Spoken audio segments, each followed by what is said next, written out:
지난주에 이제 이스라엘 백성들을 하나님의 긍휼 가운데 부르셨는데 그들의 죄악을 하나님이 책망하셨던 얘기를 나눴죠. 55장에 하나님의 긍휼과 은혜로 이들을 부르셨어요. 그런데 이들이 하나님 뜻에 합하지를 못했어요. 왜냐하면 잘못된 지도자들 때문에 그랬어요. 그래서 그들을 이제 책망하시는 우상한테 가서 아무리 수고하고 애써봤자 다 헛일이라는 거죠. 그래서 하나님이 그들을 강권해서 인도하셔가지고 그들을 치유해 주시겠다라고 말씀하셨어요. 그러면서 잘못된 금식, 잘못된 신앙의 포커스를 이제 다시 가르쳐 준 거죠. 우리가 하나님 앞에 뭔가 막 노력하고 수고해서 무슨 공로를 쌓고 뭔가 행위를 보여주면 하나님이 기뻐하실 거라는 이런 착각 속에 있는 거죠. 근데 하나님은 58장을 통해서 하나님 기뻐하시는 금식이 무엇인지를 다시 가르쳐 주셨어요. 하나님 기뻐하시는 금식은 흉악의 결박을 끌어주고 억압당하고 고통받는 하나님 백성들을 살리는 것, 생명을 살리는 데 포커스가 있는 것이지 보여지는 퍼포먼스나 행사나 프로그램이나 뭐 금식 많이 하고 이런 거 의미가 없다라는 겁니다. 왜 해야 되는지 이유가 없는 이런 신앙 행위는 무의미하다. 우리가 기독교는 다른 돌을 닦는 종교가 아니란 말이에요. 하나님의 뜻을 알고 하나님의 뜻을 준행하는 것이 우리가 섬기는 하나님이란 말이죠. 근데 이 하나님의 뜻보다는 이 하나님의 뜻을 알고 그 뜻을 따라서 행하는 자가 돼야 되는데 그 뜻이 아니라 내 뜻, 내가 뭘 보여주고 내가 뭘 이루고 내가 뭘 해야 된다라는 착각 속에 있는 거예요. 그래서 하나님의 뜻을 이걸 알고 이것을 지켜 행하는 것이 신앙이거든요.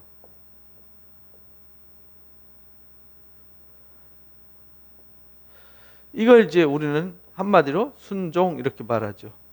그래서 신명기 말씀의 주제가 순종이잖아요.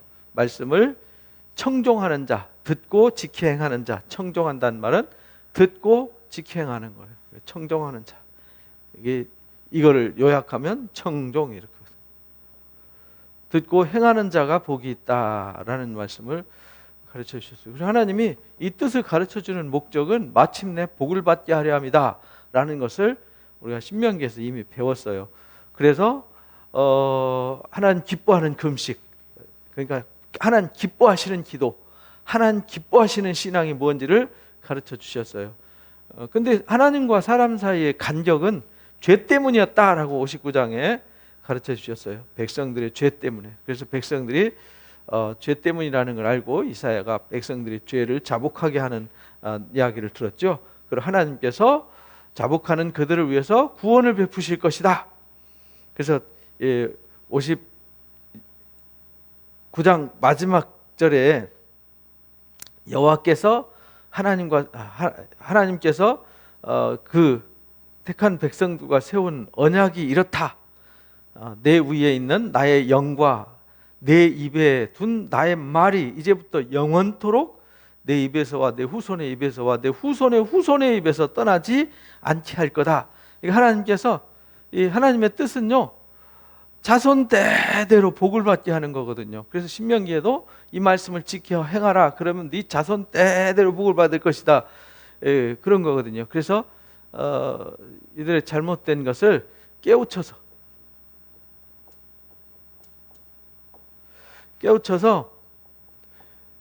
영원한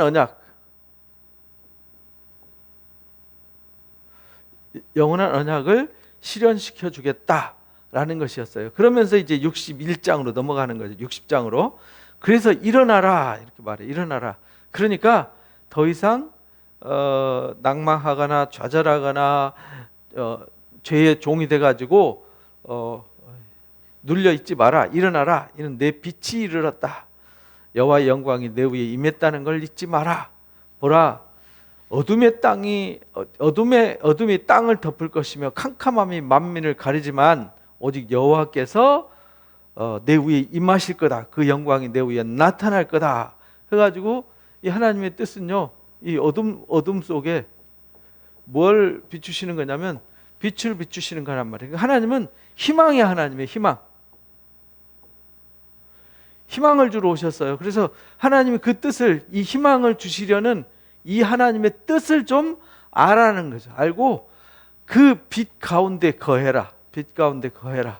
그래야 영원한 언약에 이를 수 있다. 그래서 이 영원한 희망의 빛으로 오신 분이 누구냐면 메시아란 말이에요. 메시아. 이제 헬란말로 말하면 그리스도죠. 그리스도가 메시아예요. 그래서 예수 그리스도가 이 땅에 오셔서 그 영광이 우리 가운데 오실 것을 미리 예고하신 것이죠.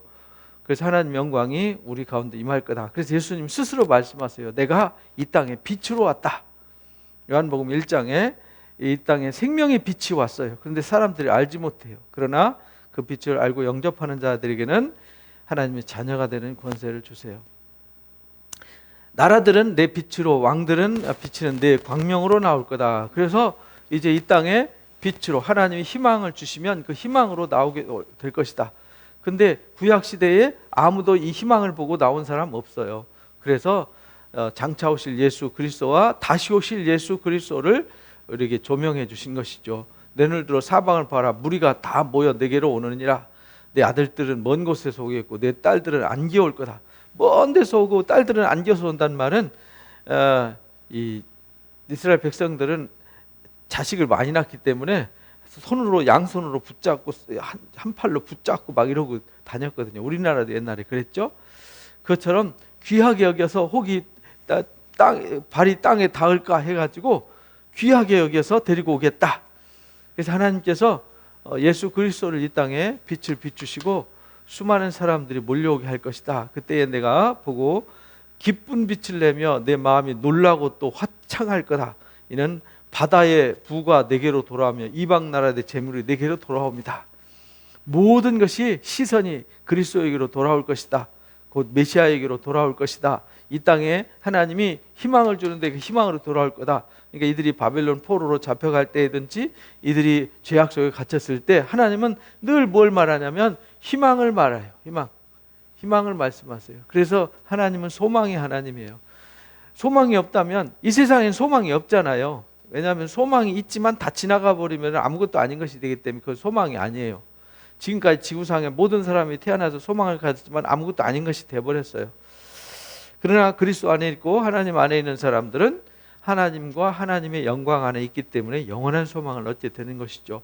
여기서 부가 돌아온다니까 바다의 부가 돌아온다니까 세상의 부가 다 돌아온다니까 돈이 돌아올 거라고 생각하는 거죠. 이 부는 예수님이 그렇게 말씀하세요. 진짜 부자는 하나님을 소유한 사람이다. 하나님이 있는 사람은 우주를 소유한 거잖아요. 그런데 꼭 우리는 돈주머니 차야 뭘 소유가 있다고 생각했어요. 그런데 예수님은 네 생명 오늘 거둬가면 그 누구 거 되냐?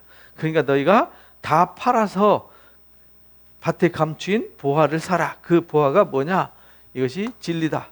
생명의 소망이다. 그리스도를 사라. 이런 말이잖아요. 허다한 낙타, 또 낙타, 그다음에 미디안과 에바의 어린 낙타, 그다음에 스바 사람들의 금, 유향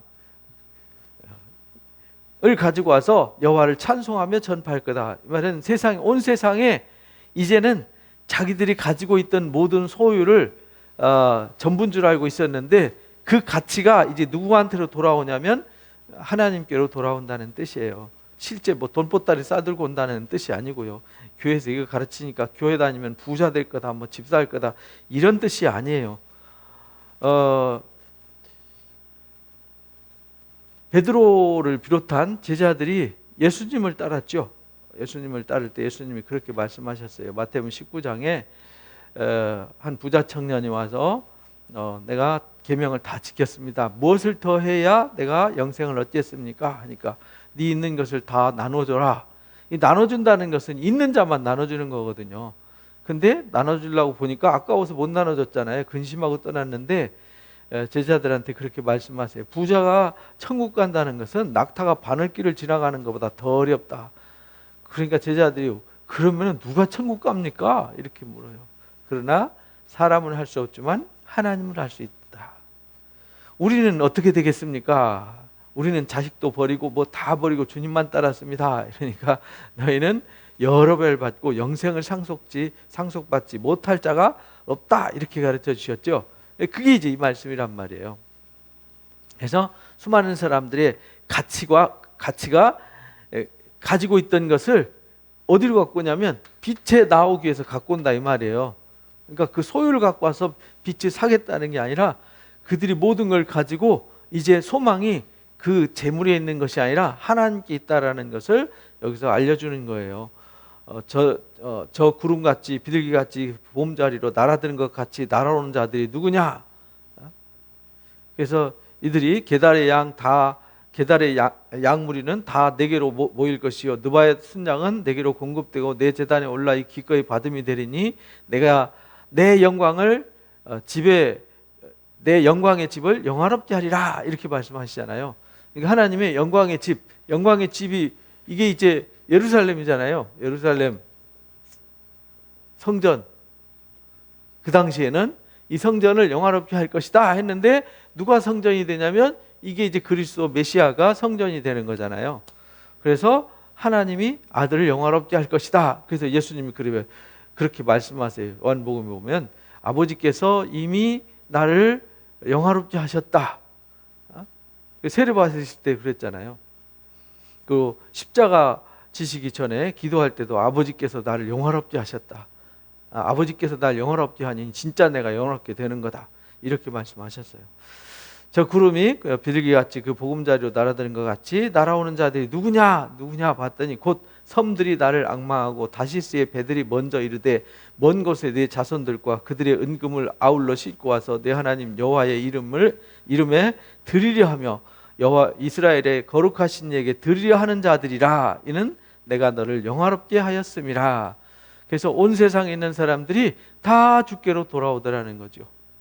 다 내려놓고. 그래서 이 땅에 복음이 전해졌을 때 사람들이 땅에 있던 소망을 다 버리고 이 세상에 있는 것들을 사랑하지 않고 하나님을 사랑하는 신앙으로 바뀌게 된 거죠. 다 그들이 그 모든 것을 다 가지고 주께로 돌아왔어요. 그래서 집 팔고 땅 팔아서 하나님 앞에 드렸다는 뜻이 아니에요. 이게 이제 이단들은 이상하게 이용해 가지고 아니 생각해봐요. 집 팔고 땅 팔아서 하나님 앞에 드린다. 그러면은 이해가 안 가는 게, 나는 그 사람들이 이해가 안 가는 게, 아니 교회는 그거 집 팔고 땅 팔아서 뭐 하려고요? 그거 돈 모아가지고 그거 가지고 땅 사고 뭐 집 사고 부동산 사가지고 그 다음에 뭐 할 건데 거기다 하나님 나라 세우게? 그 의미 없는 짓이란 말이에요. 하나님은 돈이 목적이 아니라 사람들의 마음이죠. 하나님이 헌물을 요구하시고 11조를 요구하시고 또 이렇게 봉사 섬김을 요구하시는 것은 생명을 살리는 데 목적이 있는 거지. 이 주님 나라 오면은 다 놓고 이 땅은 종이축말들이 싹 사라질 것들인데 거기에 소망을 두고 교회가 거기에 시선을 돌린다는 얘기는 사기잖아요. 사기. 그런 뜻이 아니에요. 여기서 말하는 것은 돈이 모인다 이런 뜻이 아니에요. 근데 사람들이 이걸 오해하는 거죠. 예수님이 영화롭게 됐는데 예수님이 돈을 많이 벌어서 부동산을 많이 가져서 영화롭게 됐나요? 아니면은 예수님이 뭐 빌딩을 사가지고 영화롭게 됐나요? 아니면 예수님이 어디다 성전을 예수님만 섬기고 예수님 따르는 사람들만 섬기기 위해서 막 빌딩 같은 아주 궁전 같은 뭐 성전을 지으셨나요? 그것도 아니잖아요. 예수님은 아무것도 없으셨어요. 어디다 성전을 세웠냐? 택하신 자들의 백성의 가슴 속에 성전을 세우셨어요. 그게 영화롭게 된 거죠. 최고잖아요. 왜? 이 땅에 있는 건 어차피 땅에 있는 거지 하늘로 올라가는 게 아니잖아요. 내 땅, 네 땅, 네 땅, 네 땅 하면서 땅 문서 갖고 돌아다니지만 그 땅이 어디로 가는 건 아니잖아요. 그냥 있지. 돈보따리 들고 다니지만 돈보따리 돌고 돌아서 은행으로 들어갔다 놨다 하는 거지. 돈보따리 들고 왔다고 해서 하루에 밥 10끼 먹고 20끼 먹는 거 아닌데 인간이 미련하고 어리석은 거죠. 그러니까 그런 뜻이 아닌데 하여간 돈 얘기만 나오고 뭐가 영화롭게 된다 그러면은 뭐 막 이 금덩어리, 은덩어리 막 이 돈덩어리가 밀려오는 것만 생각한단 말이에요. 성경에서 말하는 거는 그런 걸 얘기하는 게 아니에요. 하나님은 그런 거 필요 없어요. 그래서 앞에서 다 배운 건데 사람들이 이걸 이해하지 못해요. 내가 노하여 너를 쳤으나 이제는 나의 은혜로 너를 불쌍히 여겼은즉 이방인들이 내 성벽을 쌓을 것이요 그들이 왕들이 너를 섬길 거다. 이 성벽을 쌓을 것이요 하니까 이방인들이 와가지고 성벽 쌓은 적 있어요? 없잖아요. 예루살렘에 에스라 니에미아 때 또 스룹바벨 때 성벽을 쌓고 성전을 건축할 때 그 사람들을 통해서 했지 이방 사람들이 와서 하지 않았어요.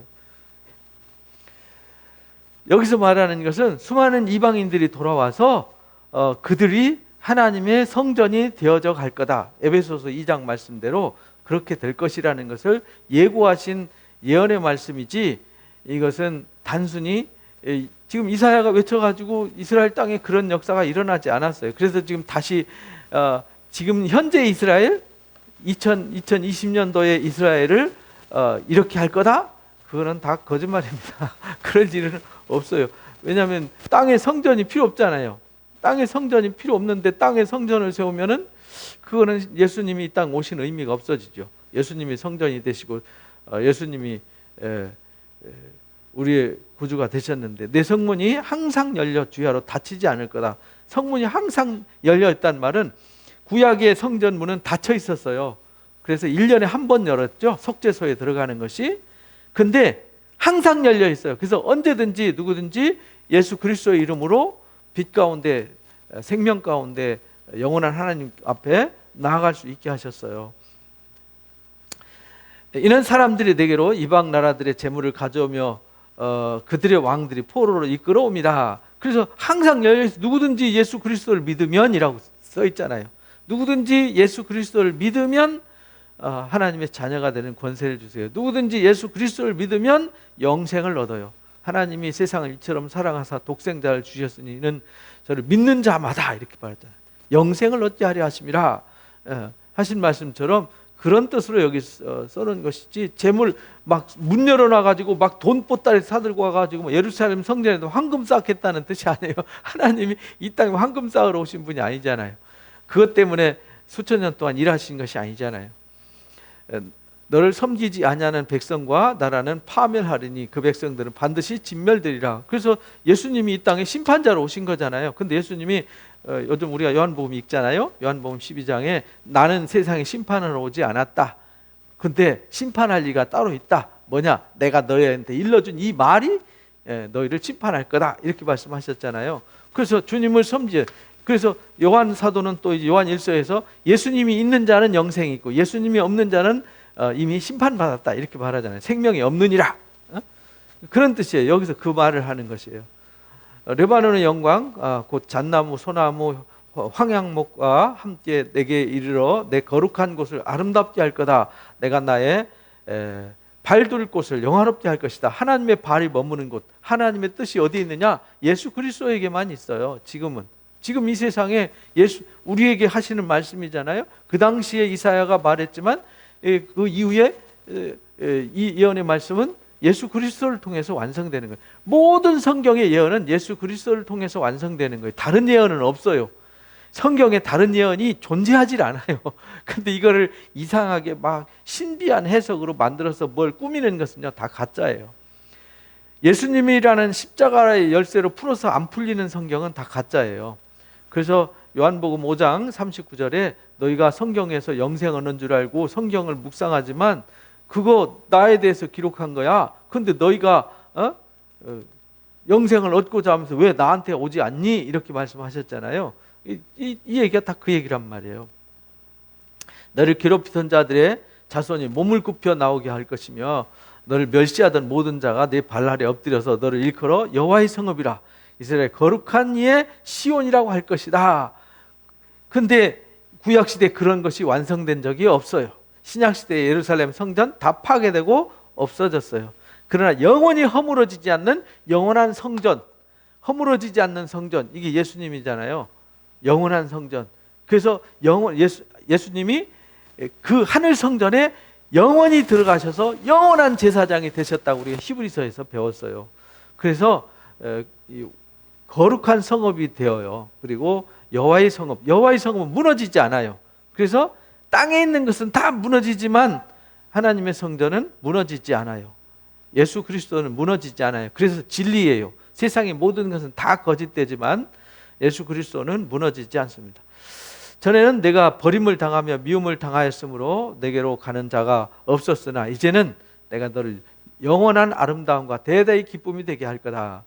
그래서 이들이 바빌론으로 버림당했지만 그들이 돌아오게 하듯이 일시적으로, 그래서 구약에 있는 건 일시적인 하나의 그림자란 말이에요. 출애굽이 하나님 나라의 모델이었잖아요.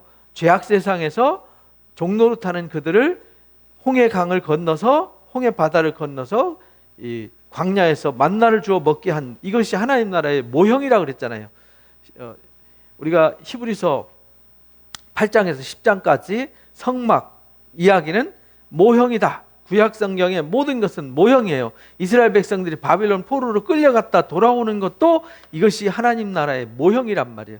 그러니까 예수 그리스도의 역사를 설명하기 위한 하나의 과정이에요. 그래서 예수님이 버림을 당했어요. 십자가에 버림을 당했지만 다시 영화롭게 하셨어요. 영원한 기쁨이, 대대의 기쁨이 되게 했어요. 지금까지 구약 성경, 신약 성경 다 털어서 영원한 기쁨은 예수님밖에 없어요. 세상의 기쁨은 없어요. 잠깐 있다가 사라지는 기쁨이 아니에요. 오늘 즐거웠는데 내일 슬프면 그건 기쁨이 아니에요. 그래서 이제 그것을 보여주신 거예요. 대대의 기쁨이 될 거다. 영원한 아름다움이 될 거다. 그래서 이 구약 시대에 영원한 아름다움이 어디 있었어요? 영원한 성전 대신 예수님이 그걸 완성시킨 거죠. 내가 이방 나라들의 젖을 빨며 뭇 왕의 젖을 빨고 나 여호와는 내 구원자, 내 구속자 야곱의 전능자인 줄 알 거다. 이래서 예수 그리스도를 통해서 하나님이 전능자임을 증명하는 역사예요. 그래서 예수님이 요한복음에 그걸 아주 세세하게 기록했어요. 너희가 나를 보지 못했지만, 너희가 나를 알지 못하지만 조금 있으면 나를 보고 나를 알게 될 거다. 그래서 예수님 십자가 질 때에는 뭐지? 이해를 못했는데 그래서 못 본다. 그래서 죽어서 없어졌어요. 죽었어요. 근데 조금 있으면 다시 볼 거다. 그래서 부활하셔서 다시 보여주셨잖아요. 부활하신 예수 그리스도는 영원한 거죠. 다시 무너지지 않아요. 그래서 잠자는 자들의 첫 열매가 되신 것이죠. 그래서 이방 나라들, 온 세계에 있는 모든 사람들이 다 주께로 돌아와서 이렇게 하나님의 구원을 경험하게 된다. 내가 금을 가지고 놋을 대신하며 은을 가지고 철을 대신하며 놋으로 나무를 대신하며 철로 돌을 대신하며 화평을 세워 관원으로 삼으며 공의를 세워 감독으로 삼는다. 여기 보니까 우리 눈에는 금, 은 막 이런 것만 보이잖아요. 금, 은, 놋. 근데 그 뒤에 보세요. 돌을 대신하며 화평을 세워 관원을 삼으며 공의를 세워 감독을 삼는다. 이게 뭔 뜻이냐면 그들이 가치 없던 모든 것들, 그들이 붙잡고 있던 모든 것들이 이 예수 그리스도한테 오면 모든 것이 가치가 살아나는 거예요. 그래서 우리는 그리스도 안에 있으면 모든 가치가 다 살아나는 거예요. 그리스도가 없으면 죽은 거나 다름없으니까 아무 가치가 없는 것이죠.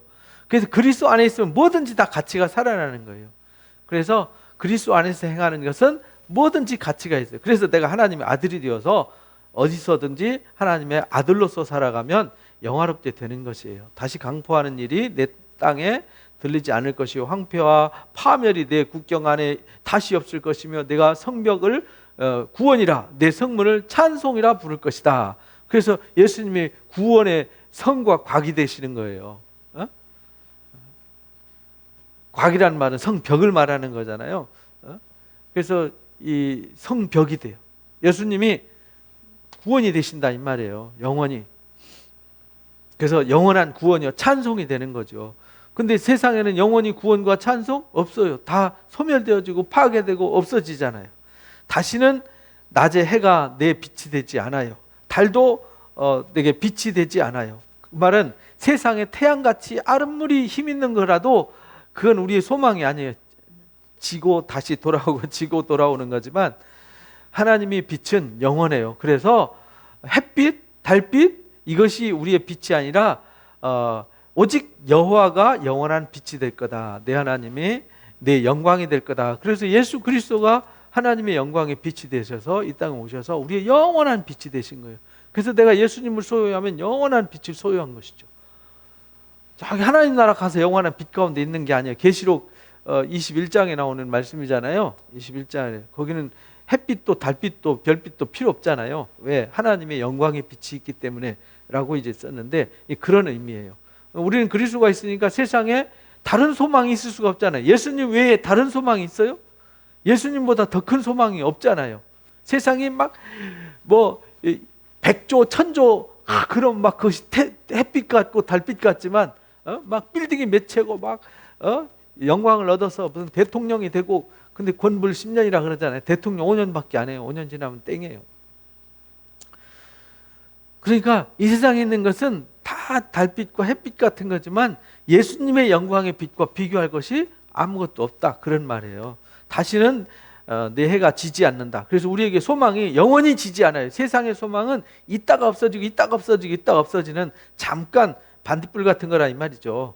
내 달이 물러가지 아니할 것은 여호와가 영원한 빛이 되고 내 슬픔의 날이 끝날 것입니다. 그래서 예수 그리스도를 통해서 우리의 사망이 영원히 멸함받았으니까 더 이상 슬픔이 없잖아요. 왜? 우린 그리스도 안에 있으면 영원한 영생을 얻어서 죽어도 다시 살고 살아있으면 영원히 죽지 않으니까. 내 백성이 다 의롭게 되어서 영원한 땅을 차지하리니 그들은 내가 심은 가지요 내가 손으로 만든 것으로서 나의 영광을 나타낼 것이다, 이렇게 말씀하세요.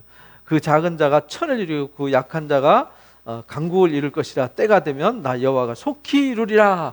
그래서 우리가 약한 자, 별 볼 일 없는 자. 그래서 이 사도 바울은 하나님은 미련한 자를 불러서 지혜 있는 자를 부끄럽게 하시고 약한 자를 들어서 강한 자를 부끄럽게 하시고 없는 자를 불러서 있는 자를 부끄럽게 하신다. 고린도전서 1장에서 말씀하셨죠. 그렇게 하신다라는 거예요. 그래서 하나님께서 영광을 나타냈어요. 예수 그리스도를 통해서. 그래서 예수님보다 위대한 건 없어요.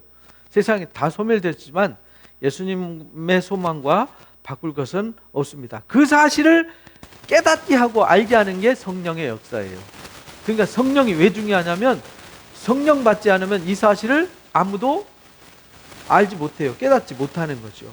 그래서 61장에 말해요. 그래서 예수님이, 그래서 우리가 52장, 3장, 4장 넘어오면서 이 땅에 고난의 종으로 오신 예수 그리스도를 소개했잖아요. 우리의 그 모든 고난의 짐, 아픔과 사망의 짐을 대신 짊어주시고 구원해 주실 것을 약속하셨는데 그걸 지금 이제 60장에서 말씀하신 거예요. 그러면서 61장에 예수님이 세례 받으시고 나사렛 동네에 가셔서 회당에서 성경책을 펴놓으시고 읽었던 말씀이 이 61장 1절에서 3절의 말씀이에요. 주 여호와께서 영을 내려 내게 내리셨으니 이는 하나님께서 기름 부어 주셨다는 거예요. 이는 여호와께서 내게 기름을 부으사 가난한 자에게 아름다운 소식을 전하게 하려 하십니다. 나를 보내사 마음이 상한 자를 고치시고 포로된 자에게 자유를, 갇힌 자에게 노임을 선포하며 여호와의 은혜의 해와 우리 하나님 여호와의 보복의 날을 선포하여 모든 슬픈 자를 위로하러 오셨다. 그가 누구냐? 방금 60장에서 말씀하신 영광의 소망으로 오시고 모든 사람들이 다 돌아와서 모든 가치를 드리는, 그래서 이 가치는 발견하는 사람만 사는 거잖아요. 발견하는 사람이 온 세상 이방 나라든 온 나라들은 누구든지 이 보화를 발견하는 자들은 다 사더라, 이런 말이에요. 쉽게 말하면. 근데 여기서 1절 2절 말씀이 희년에, 레위기 25장에 나오는 희년에 관한 말씀이란 말이에요. 신명기 15장에 나오는 말씀. 이 예수님이 희년의 역사를 이루기 위해서 왔어요. 무슨 말이냐면 영원히 우리의 죄를 사하세요. 영원히 죄의 결박과 포로로부터 자유를 선포하기 위해서 오셨어요. 그래서 진리를 알지니 진리가 우리를 자유케 하시는 자유를 선언하러 오셨어요. 그래서 예수님은 우리에게 은혜의 해를 선포하러 오신 거예요. 그래서 우리는 세상에 예수 그리스도를 소개하면서 복음이라고 소개하는 거예요. 복음. 이게 은혜의 해란 말이에요. 여기에 하늘의 기쁨이 있어요. 희년이라는 말은 기쁨의 해를 말하는 거잖아요. 그 기쁨이 뭐냐면 복음이에요. 이 복음을 선포하기 위해서 예수님이 오셨어요. 그리고 우리에게 복음이 되셨어요. 그러니까 우리는 그 복음을 받았으니까 세상에 이 은혜의 해를 선포해야 되는 것이죠. 무릇 시온에 슬퍼하는 자에게 화관을 씌워주세요. 죄를 대신해 기쁨의 기름을, 슬픔을 대신해서 찬송의 옷으로, 근심을 대신해서 그들이 의의 나무 곧 여호와께서 심으신 영광을 나타낼 자라 일컬음을 받게 하신다. 그래서 예수 그리스도에게 나오면요 화관을 씌워주시고요 기름을 부어주시고 찬송의 옷을 입혀주시고 의의 나무 곧 영광을 나타내게 된다라고 가르쳐 주셨어요. 그들은 오래 황폐했던 것을 다시 쌓는다. 결국은 이 희년의 역사, 예수 그리스도와 성령의 역사, 곧 교회가 하는 일이 뭐냐면 황폐되었던 것을 다시 쌓는 일을 하는 거예요. 예부터 무너진 것을 다시 일으킬 것이며 황폐한 성읍, 곧 대대로 무너졌던 것들을 중수할 거다. 그래서 교회는 뭐 하는 것이냐? 예수 그리스도가 하는 일이 무엇이냐? 무너진 것을 다시 세우는 것입니다. 무너진 것을 다시 세우는 역사가 십자가의 역사예요. 외인은 서서 너희 양떼를 칠 것이요 이방은 너희 농부와 포원지기가 될 것이나 오직 너희는 여호와의 제사장이라 일컬음을 받을 것이다. 그래서 택하신 자들은 다 왕같은 제사장이 될 것이라고 베드로전서 2장에서 가르쳐 주셨어요. 사람들을 우리 하나님의 봉사자라 할 것이며 너희가 이방 나라들의 재물을 먹을 것이며 그들의 영광을 얻어 자랑할 것이다. 이렇게 말씀하셨어요. 그래서 우리는 뭐 자랑할 게 세상에 뭐 있나요? 이스라엘 백성들이 자랑할 게 뭐가 있겠어요? 자랑했다가 다 뺏기고 다 잃어버리고 타락해서 다 까먹고 아무것도 없는데, 근데 우리가 영원한 자랑, 성경에서 말하는 이 이사야 선지자를 통해서 말하는 이 영원한 영광, 영원한 찬송이었는데 다 부패해버리면 찬송이 아니잖아요. 그래서 예수님만이 영원한 찬송이 되는 거다. 그래서 구약에는 샘플과 모델로 보여주신 거예요. 타락과 회복의 모델을 보여주셔서 이렇게 타락하지만은 하나님께서 이렇게 회복시켜 주실 것이다. 그러니까 타락한 그들을 회복시켜 주는 이 회복의 역사가 곧 모든 것의 역사가 되는 것이다 라는 것을 가르쳐 주시는 거예요. 그래서 그것을 완성시킨 분이 누구냐면 예수 그리스도예요. 너희가 수치 대신에 보상을 배나 얻을 거다. 능력 대신에 몫으로 말미암아 즐거워할 거다. 그래야 그들의 땅에서 갑절이 났고 영원한 기쁨이 있을 거다. 결국은 우리가 복음을 전하면서 하나님이 하시는 일이 남들이 비난하고 조롱하고 마치 바벨론 끌려갈 때 조롱당하고 멸시당하지만 하나님이 그들 돌아와서 비웃던 손가락질하던 그 사람들한테 부끄러움을 주듯이 예수님이 십자가 질 때 모두 다 멸시하고 조롱했잖아요. 그러나 십자가에 승리하시고 일어나실 때 그들은 두려움이 됐잖아요. 지금 그걸 말하는 거예요. 오늘날 우리가 똑같은 거죠. 우리가 복음을 믿고 따라가지만 사람들이 이해하지 못하고 조롱하지만 하나님의 역사는 완전해진다 이런 말입니다. 물론 나 여호와는 정의를 사랑하며 불의의 강탈을 미워하며 성실히 그들에게 갚아주고 그들과 영원한 언약을 맺을 것이다. 그래서 하나님이 불의와 죄악 그들의 조롱했던 모든 사람들, 그래서 구약의 열방 나라들을 심판하는 역사를 우리가 13장에서 23장까지 배웠잖아요. 왜냐하면 우리가 예레미야에서도 배웠죠. 46장부터 51장까지 이방 나라들을 하나님 심판하시는 이유는 하나님께서 그들에게 하나님 하시는 일이 공의가 있음을, 하나님의 말씀을 멸시하고 능멸하는 자들에게 반드시 심판이 있다는 것을 간접적으로 증명해 주신 거거든요. 그러니까 옛날에 그랬듯이 이제 우리가 사는 시대에도 그런 거 세상 사람들이 뭐라 한다고 두려워하지 마라. 세상에 어떤 일이 있다고 신경 쓰지 마라. 하나님이 알아서 하실 것이다. 그 얘기예요. 그들의 자손을 문나라 가운데서 그들의 후손을 만민 가운데 알릴 거다. 무릇 이를 보는 자가 그들은 여호와께 복받은 자손이라 인정하게 될 거다. 그래서 출애굽할 때 그렇게 했고 바빌론 포로로 끌려갈 때 그랬고 그들이 돌아올 때 그랬잖아요. 처음에는 부끄러움과 수치를 당했지만 구원받을 땐 찬송하고 난리 났다가 타락하면 또 그랬다가 이 반복하잖아요. 이 사이클을 돌려요. 그러면서 봐라, 이렇게 하면 망하는 거야. 이렇게 하면 하나님이 사랑하셔. 그래서 이 회복의 모델을 보여주신 거잖아요. 이 빛과 희망을 보여주시면서 말씀을 순종하며 하나님의 뜻에 순종하면 희망이 있다라는 것을 모델로 보여주신 거예요. 모델. 그러니까 우리는 구약의 역사를 보고 뭘 배우냐면 구약의 역사가 모델이잖아요. 모델. 구약은 괜히 있는 게 아니에요. 조명해 주는 거울이 된다 그랬잖아요. 그래서 우리 구약을 열심히 배워야 돼요. 잘 배워야 돼요. 그래야 예수 그리스도의 참 희망, 야, 우리는 정말 복을 받았구나라는 것을 알게 된다는 거예요. 그래서 복받은 자의 자손이라 인정하게 돼요, 나중에는. 그래서 계시록에 나오잖아요. 모두 다 심판받을 때 우리는 영광에 서고, 짐승과 우상에 경배하는 자들은 다 재난을 당하고 환난을 당하지만 이마에 인맞은 자들에게는 가까이 하지 말라, 이렇게 되는 거예요. 내가 여호와로 말미암아 크게 기뻐하며 내 영혼이 나의 하나님으로 말미암아 즐거워할 거다. 우리 그런 이 소망이 있단 말이에요. 지금도 세상에 어떤 일이 있어도 우리는 햇빛이 있잖아요. 영원한 꺼지지 않는 진리의 햇빛이 있잖아요. 주님이라는 햇빛이 있단 말이에요. 이 세상의 햇빛과 달빛 또한 비교가 안 되는. 내 영혼이 나의 하나님으로 말미암아 즐거워하는 이는 그가 구원의 옷을 내게 입히며 공의의 겉옷을 내게 더하십니다. 신랑이 사모를 쓰며 신부가 자기 보석으로 단장함 같게 하셨습니다. 이렇게 이제 계시록 19장에는 어린 양의 신부로 단장한 것 같더라, 이렇게 가르쳐 주잖아요. 땅이 싹을 내며 동산이 거기 뿌린 것을 움돋게 함 같이 주 여호와께서 공의와 찬송을 모든 나라 앞에 솟아나게 할 거다, 이렇게 말해요. 그러니까 하나님은 에이 그런 게 어떻게 돼 말하지만 아니야, 하나님이 계획하시면 다 돼, 이런 말이에요. 네?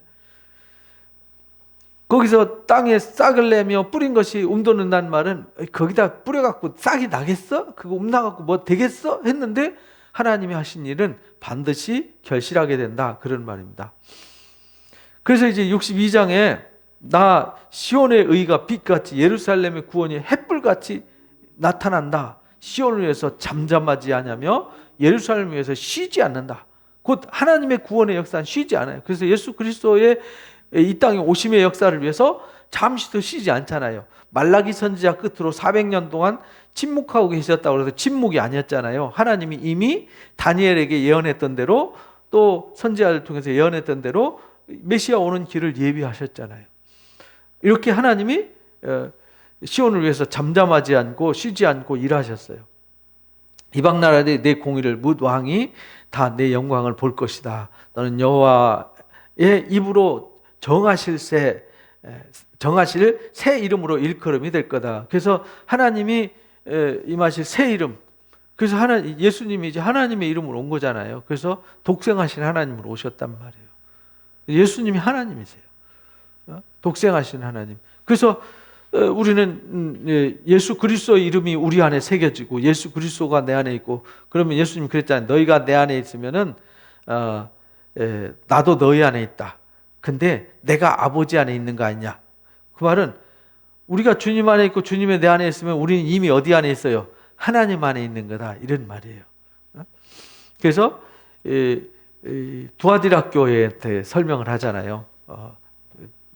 버가모 교회에다가 막 야단치면서 이기는 자들에게는 흰 돌을 준다. 그 이름에 거기에 이름을 새겨 주신다, 이렇게 말씀하셨잖아요. 또는 너는 또 여호와의 손에 아름다운 관, 내 하나님 손에 왕관이 될 거다. 우리 하나님의 손에 우리가 하나님의 영광에 찬송이 된다고 에베소서 1장에 말씀하셨잖아요. 하나님 우리를 예정하셔서 부르셔서 그리스도의 보배로운 피로 구속하신 이유는 우리가 하나님의 영광이요 찬송이 되게 하려고 그런 것이다, 이렇게 말씀하셨어요. 그러니까요, 이 예수 그리스도의 희망을 보내주셨는데 이 희망을 따라간 사람들은 하나님의 영광이 되는 거예요. 우리가 하나님의 영광이 된다고요. 우리가 하나님의 찬송이 된다는 거예요. 이 사실을 잃어버리면 안 된다는 겁니다. 그러니까 우리는 하나님의 영광스러운 아름다운 관이요 왕관이 된다는 거죠. 다시는 너희를 버림받은 자라 하지 않고 다시는 내 땅을 황무지라고 하지 않고 헵시바와 뷸라라고 할 거다. 헵시바라는 말은 이제 내가 버리지 않는다는 거예요. 버림받은 아내라고 하지 않는다. 뷸라라고 할 거다. 뷸라는 결혼한 바가 되었다, 이 말이에요. 이는 여호와께서 너를 기뻐하실 것이며 내 땅이 결혼한 것처럼 될 것이기 때문이다. 결혼했으니까 예레미야 선지자 말씀대로 우리가 주님의 신부고 하나님의 신부고 하나님이 우리의 남편이란 말이에요. 너희가 나 남편인데 너희가 어디 바람 피우냐? 딴 데 소망을 두고 예수 그리스도에 딴 데 소망을 두고 가면 이게 바람 피우는 거란 말이에요. 음행하는 거, 간음하는 거라고 성경은 가르쳐요. 그러나 우리를 헵시바와 뷸라로 할 거다. 버리지 않고 결혼한 바가 될 거다. 그 말은 영원히 하나님과 함께 할 것이다. 예수 그리스도와 함께 우린 그리스도의 신부가 되어서 이 혼인잔치에 참여하는 자들은 영원한 하나님의 나라를 소유하게 될 것이다. 이렇게 말씀하신 거예요. 마치 청년이 처녀와 결혼함 같이 아들들이 너를 취하겠고 신랑이 신부를 기뻐한 같이 내 하나님이 너를 기뻐할 거다. 하나님이 그런 기쁨, 예수 그리스도의 희망을 쫓는 자들에게는 그런 희망을 줄 것이다 라는 것을 이미 이사야 선지자를 통해서 미리 이제 우리가 가르쳐 주신 거예요. 그래서 내가 너희한테 새 일을 말한다. 내가 너희한테 이 말을 일러주는 까닭은 이 일이 이루어질 때 너희로 믿게 하려 합니다. 그래서 선지자들이 말했던 것을 복음서의 사도들이 이건 선지자의 하신 말씀을 이루려 합니다. 그래서 예수님 오셔서 하신 모든 일들은 선지자와 시편과 모세를 통해서 하신 말씀을 이루려 합니다. 이렇게 이제 강조한 거예요. 여호와께서 예루살렘을 세워 세상에서 찬송을 받게 하시기까지 그로 쉬지 못하게 하라. 여호와께서 오른손 그 능력의 팔로 맹세하시되 내가 다시는 내 곡식을 내 원수에게 양식을 주지 아니하겠고 내가 수고하여 얻은 포도주를 이방인이 마시지 못하게 할 것이다. 그 말 하나님 우리에게 주신 소망을 절대 빼앗아가지 못하게 할 거다. 마치 이때 바벨론 포로로 간 그 사람들이 돌아와서 그들에게 희망을 주는 것처럼 말씀하시잖아요. 그런데 이들이 에스라서 느헤미야서에 보면 와가지고 2년도 안 돼가지고 성전 포기하고 살 길을 찾아갔다가 16년 만에 학개 스가랴에 야단치는 말씀 듣고 그들이 성전을 다시 건축하는 일을 했잖아요. 성전 건축해놓고도 그들이 타락해가지고 막 에스라가 수염을 쥐어뜯으면서 회개하고 느헤미야가 막 가슴을 치면서 금식하면서 회개하는 얘기가 나오잖아요. 그리고는 말라기 선지자 이후에 완전히 부패돼 갖고 헬라화돼 버렸어요. 그런 타락한, 그래서 예수님 오셔가지고 그 타락상을 막 보여주시면서 화 있을지어 바리새인들이요, 화 있을진저 서기관들이요, 화 있을진저 이 사두개파들아 하면서 막 야단치잖아요. 그러면서 성전에 와서 내 집이 만민이 기도하는 집이 되리라 했다. 56장에서 이사야서 56장 7절에서 우리가 배운 거잖아요. 근데 너희가 강도의 굴을 만들었다 해서 예레미야서 7장 말씀을 가지고 강도의 굴을, 하나님의 성전을 강도의 굴을 만들었음을 책망하면서 노끈으로 채찍 만들어 가지고 성전을 정화했던 얘기가 나오잖아요. 이 얘기가 그 얘기예요. 오직 추수한 자가 그것을 먹고 나 여호와를 찬송할 것이요 거둔 자가 그것을 나의 성소뜰에서 마실 거다. 그러니까요, 예수님이 씨를 뿌리고 이제 제자들을 통해서 거두는 그 기쁨을 말한 거예요. 그래서 뿌리는 자와 거두는 자가 함께 기뻐하게 하려 했다라고 가르쳐 주셨잖아요. 요한복음 4장에 수가성 여인이 사마리아 여인이 예수님 만나고 나서 물동이 내던져고요, 내가 메시아 만났다 하고 동네 가서 전도했더니 수많은 사람들이 구름대같이 몰려왔어요. 그러니까 제자들한테 봐라, 내가 심지 않은데 너희가 심지 않은 데서 거두지 않느냐라고 하면서 가르쳐준 그 말씀을 빗대어서 말씀하신 겁니다. 성문으로 나아가라 백성이 올 길을 닦으라.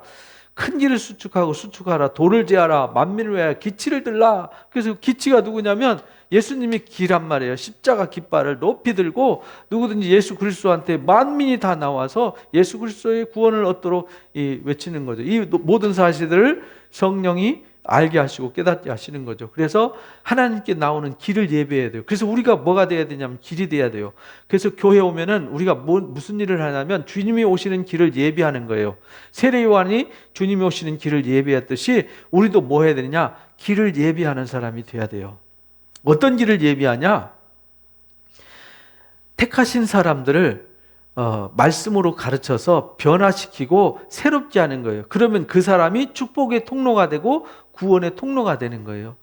오늘 청년하고 이제 점심 먹으면서 상담을 하는데 교회 이제 안 나오게 되고 멀리하게 된 이유를 얘기하는데, 믿는 사람들이 너무 안 믿는 사람보다 더 악하고 객관적으로 생각해도 거기는 하나님이 없어 보이고 그 사람들 속에는 하나님이 안 보여서 안 왔다는 거예요.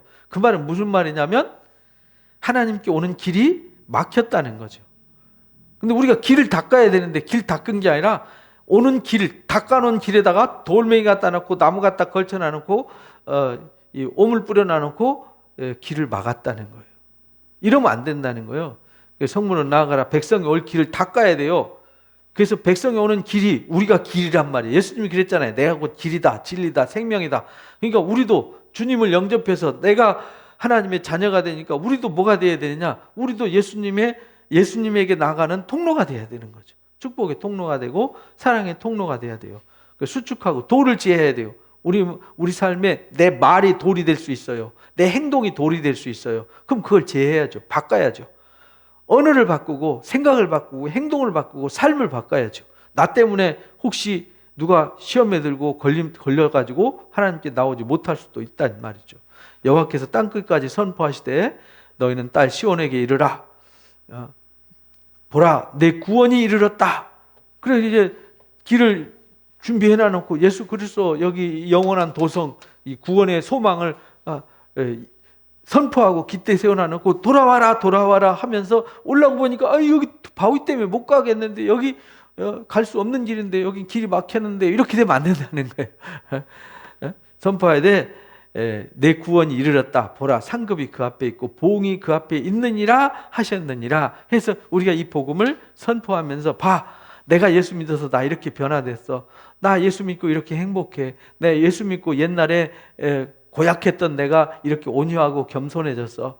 내가 정말 이렇게 변화돼가지고 정말 맨날 원망하고 불평하고 살던 사람이 내가 감사하고 맨날 남과 싸우고 다투고 원망하고 하던 사람이 내가 이렇게 화평한 사람이 되었다. 그러니까 내가 예수 믿고 이렇게 변화됐으니 너도 예수 믿어라. 너도 예수 믿으면 이런 영원한 햇빛과 달빛이 필요 없는 영원한 하늘의 빛을 내가 선물 받을 것이다. 이렇게 선전을 해야 되잖아요. 지금 그 얘기예요. 상급이 보응이 그에게 있다. 상급이 그에게 있다. 사람들이 너로 일컬어 거룩한 백성이라 여호와께서 구속한 자라 하겠고 또 너를 일컬어 찾은 바가 된 자여 버림받지 아니한 성읍이라 할 것이다. 우리가 이렇게 나를 자랑하고 눈으로 보여져야 되는 거잖아요. 그래서 그 나무는 열매 보면 안다라고 예수님이 아주 단순하게 가르쳐 주셨잖아요. 예수님에게 접붙여진 가지는 열매를 많이 맺게 하려 합니다 라고 저기 써 있잖아요. 너희로 가서 열매를 맺게 하고 또 열매가 항상 있어서 내 이름으로 무엇이든지 구하면 다 받게 하려 합니다. 우리가 좋은 열매를 맺어야 되는데 나쁜 열매가 맺혀진다는 얘기는 걸림돌이 돼 있다. 그런데 지금 한국교회의 기독교인들이 거의 7, 80%가 걸림돌이 돼 있잖아요. 7, 80%가 아니라 90% 이상인 것 같아요. 걸림돌이 돼 있어요. 예수 믿는 사람들이 꼴불견이 돼서 개독교가 돼버렸잖아요. 이렇게 되면 안 된다는 거예요. 나를 버리고 그래서 말씀의 가르침을 하나님의 뜻을 알고 그 가르침에 지켜 행해서 순종하면 청종하면 하나님이 우리에게 희망을 주신다. 그러니까 희망이 하나님께 있으니까 내 잔머리 굴려서 하나님 말씀 떠나서 뭘 해보겠다고 발버둥 치는 것은 세월 낭비다라는 것을 가르쳐 주신 거예요. 그러면서 63장에 하나님의 심판 얘기가 에돔에서 오는 이 누구며 붉은 옷을 입고 보스라에서 오는 이 누구냐? 그의 화려한 의복 큰 능력으로 걷는 이가 누구냐? 그는 나다. 공의를 말하는 이요 구원하는 능력을 가진다. 공의를 말하고 능력을 가진 이가 누구냐? 심판하는 하나님이라는 거예요. 그래서 예수님은 이 땅에 공의와 정의로 오신 거예요. 이제 공의는 뭐냐면요, 불의를 행하는 자에게 심판하고요, 의를 행하는 자에게 복을 주시는 게 공의란 말이에요. 하나님은 사랑과 공의로 일하시는 분이거든요. 그래서 공의로 심판하세요. 그래서 여기 심판의 역사를 가르치는 거예요. 공의를 말하는 이요 구원의 능력을 가진 이다.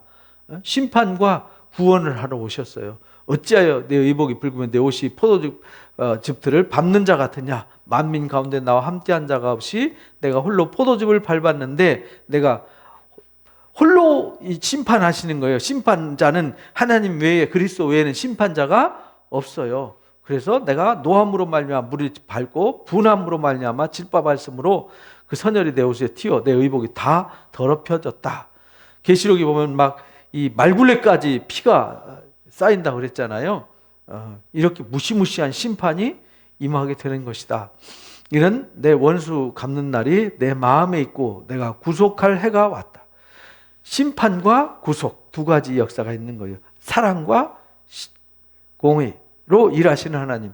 그러니까 계시록 22장에 구원받아서 의에 이를 사람들은 의롭게 살도록 내버려 두고 더러운 사람들은 더럽게 내버려두라. 왜? 이건 회개하지 않아요. 나팔 불어도 불의를 행하는 사람 회개하지 않습니다. 그래서 우리가 말씀을 전해서 막 설득해서 되지 않습니다. 그러나 하나님이 끝까지 사랑하시듯이 우리도 끝까지 사랑하고 긍휼을 베풀어야죠. 그래야 하나님 앞에 가서 할 말이 없는 거죠. 그래서 복음은 그렇게 외쳐야 되는 겁니다.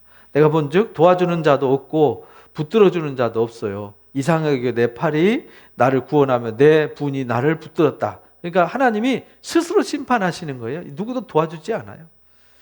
내가 노함으로 말미암아 만민을 밟았으며 분함으로 말미암아 그들을 취하게 하고 그들의 선열이 땅에 쏟아지게 했다. 그래서 하나님이 구원의 역사와 심판의 역사를, 그래서 계시록에 용과 짐승의 역사가 있고 인치는 성령의 역사가 있고 두 가지. 그래서 계시록 7장에 인치는 역사와 10장 11장에 말씀을 받아먹고 말씀을 전하는 두 증인의 역사가 있잖아요. 이 시온성산에 서서 새 노래를 부를 구원자들을 찾는 역사와 짐승이 인쳐서 짐승과 우상에게 경배하게 하는 이 두 가지 일을 하게 된다 이 말이에요. 그러니까 구약 얘기나 신약 얘기나 똑같아요. 하나님이 공의와 이 사랑으로 구속하시는 역사를 하시는 겁니다. 내가 여호와께 베푸신 모든 자비와 찬송을 말하며 그의 사랑을 따라 그 많은 자비를 따라 이스라엘 집에 베푸신 큰 은총을 말할 거다. 그가 말씀하시되 그들은 실로 나의 백성이요 거짓을 행하지 아니하는 자녀라 하시고 그들의 구원자가 되셨어요. 그러니까 하나님이 이스라엘 백성들을 사랑으로 자비로 애굽 땅에서 건져가지고 구원해 주셨잖아요. 그 얘기를 하는 거예요. 이게 63장 이제 14절까지가 이제 그 얘기고요. 이제 15절부터는 기도 얘기예요. 이사야가 안타까워서 기도하는 얘기. 은총을 말하리라 하면서 그가 말씀하시되 그들이 실로 나의 백성이요 거짓을 행하지 아니하는 자녀라 하시고 그들의 구원자가 되셨어요. 그들의 모든 환난에 동참하사 자기 앞에 사자로 하여금 그들을 구원하시며 그의 사랑과 그의 자비로 그들을 구원하시고 옛적 모든 날에 그들을 드시며 안으셨다. 그래서 이 출애굽기 19장 3절에는 뭐라고 말하냐면 독수리가 자기 새끼를 업어서 옮기듯이 애굽에서 종되어서 도저히 나올 수 없는 그들을 업고 나오셨어요. 홍해 바다에서 그들을 건지셨어요. 광야에서 살 수 없는 그들을 살게 하셨어요. 그렇게 은혜를 베푸셨어요. 그러나 하셨으나 그들이 반역했다. 그런데 광야에서 그들이 하나님을 불신하고 원망하고 우상 숭배하다가 그들이 다 죽었잖아요. 반역하여 주의 성령을 근심하게 하였으므로 그가 돌이켜 그들의 대적이 되사 친히 그들을 치셨다. 그래서 진노하셔가지고 고라 자손들을 막 삼키게 하고 음행을 하다가 시몬 자손들을 비롯한 막 하루에 24,000명씩 죽어나가고 막 이랬잖아요. 그래서 여호수아 갈렙 외에는 1세대들은 다 죽었어요. 백성이 옛적 모세의 때를 기억하여 이르되 백성과 양떼의 목자를 바다에서 올라오게 하신 이가 홍해바다에서 구원해내신 이가 이제 어디 계시냐? 그들 가운데 성령을 두신 이가 이제 어디 계시냐? 그 영광의 팔이 모세의 오른손이 이끄시며 모세의 오른손을 이끄시며 그의 이름을 영원하게 하려 하사 그들 앞에 물을 갈라지게 하셨어요. 홍해바다에서. 그들의 기품에서 인도해내셔서 광야에 있는 말같이 넘어지지 않게 하신 이가 이제 어디 있느냐 이렇게 이제 외쳐요. 여호와 영이 그들에게 골짜기에 내려가는 가축같이 편히 쉬게 하셨도다. 주께서 이와 같이 주의 백성을 인도하사 이름을 영화롭게 하셨나이다 하였느니라. 그 하나님이 그들을 그렇게 구원하고 은혜를 베푸셨던 것이 하나의 모델이 된다는 거예요. 모델. 그래서 지금 이제 63장 7절에서 14절까지 그걸 모델 제시하는 거예요. 1절부터 6절까지 막 하나님 무서운 공의의 심판의 이야기를 하면서 그 중에서 구속받은 자가 있고 심판받아서 무섭게 심판당하는 자들이 있는데, 하나님이 그 근거를 여기다 7절에부터 14절까지 근거를 제시하는 거죠. 왜 심판받냐? 너희들이 심판의 대상이 아니지 않냐? 이렇게 하나님이 너희를 위해서 일하시고 너희를 깨우치려고 애썼는데 너희들이 깨닫지 못했다라는 것을 책망하는 얘기입니다. 그래서 15절부터는 이제 64장까지 이사야의 애타는 기도예요. 기도 내용부터 65, 66장 다음 주면 이제 이사야 끝입니다. 이렇게 해서 이사야를 마무리하도록 하겠습니다.